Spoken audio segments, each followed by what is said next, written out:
একটুখানি কথামৃত। মণিলাল ঠাকুরকে জিজ্ঞাসা করলেন, আচ্ছা, ধ্যানের কি নিয়ম? কোথায় ধ্যান করতে হয়? ঠাকুর বললেন, হৃদয় ডঙ্কা পেটা জায়গা, হৃদয়ে ধ্যান করতে পারে। এইগুলি আইনের ধ্যান, শাস্ত্রে আছে। তবে তোমার যেখানে অভিরুচি ধ্যান করতে পারো। সব স্থানই তো ব্রহ্মময়, কোথায় তিনি নাই? যখন বলির কাছে নারায়ণ 3 পায় স্বর্গ মর্ত্য পাতাল ঢেকে ফেললেন, তখন কি কোনো স্থান বাকি ছিল? গঙ্গা তীরও যেমন পবিত্র, আবার যেখানে খারাপ মাটি আছে সেও তেমনি পবিত্র। আবার আছে এ সমস্ত তারই বিরাট মূর্তি। নিরাকার ধ্যান ও সাকার ধ্যান। নিরাকার ধ্যান বড় কঠিন। সে ধ্যানে যা কিছু দেখছো শুনছো লীন হয়ে যাবে, কেবল স্বস্বরূপ চিন্তা। সেই স্বরূপ চিন্তা করে শিব নাচেন, আমি কি, আমি কি, এই বলে নাচেন। একে বলে শিবযোগ।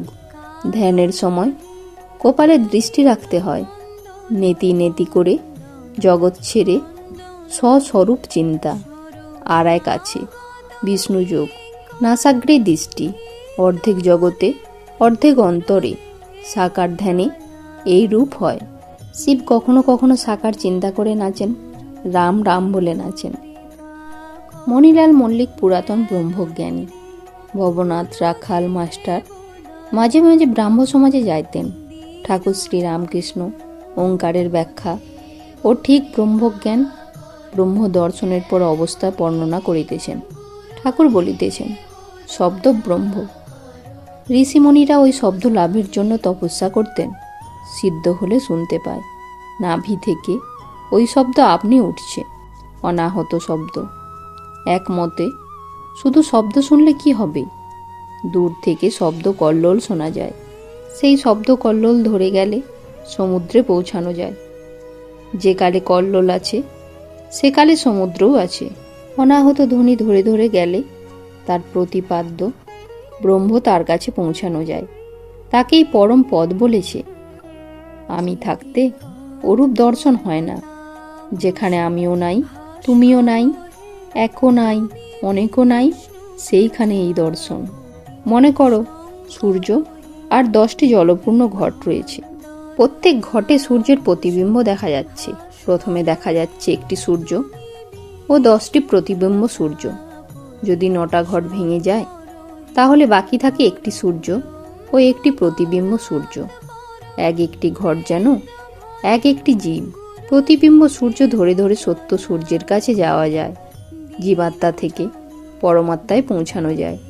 জীবাত্মা যদি সাধন ভজন করে তাহলে পরমাত্মা দর্শন করতে পারে। শেষের ঘটিটি ভেঙে দিলে কি আছে মুখে বলা যায় না। জীব প্রথমে অজ্ঞান হয়ে থাকে। ঈশ্বর বোধ নাই, নানা জিনিস বোধ, অনেক জিনিস বোধ। যখন জ্ঞান হয় তখন তার বোধ হয় সে ঈশ্বর সর্বভূতে আছেন। যেমন পায়ে কাঁটা ফুটেছে, আর একটি কাঁটা জোগাড় করে ওই কাঁটাটি তোলা, অর্থাৎ জ্ঞান কাঁটা দ্বারা অজ্ঞান কাঁটা তুলে ফেলা। আবার বিজ্ঞান হলে 2 কাঁটাই ফেলে দেওয়া, অজ্ঞান কাঁটা আর জ্ঞান কাঁটা। তখন ঈশ্বরের সঙ্গে নিশিদিন কথা আলাপ হচ্ছে। শুধু দর্শন নয়, যে দুধের কথা কেবল শুনেছে সে অজ্ঞান, যে দুধ দেখেছে তার জ্ঞান হয়েছে, যে দুধ খেয়ে হৃষ্টপুষ্ট হয়েছে তার বিজ্ঞান হয়েছে।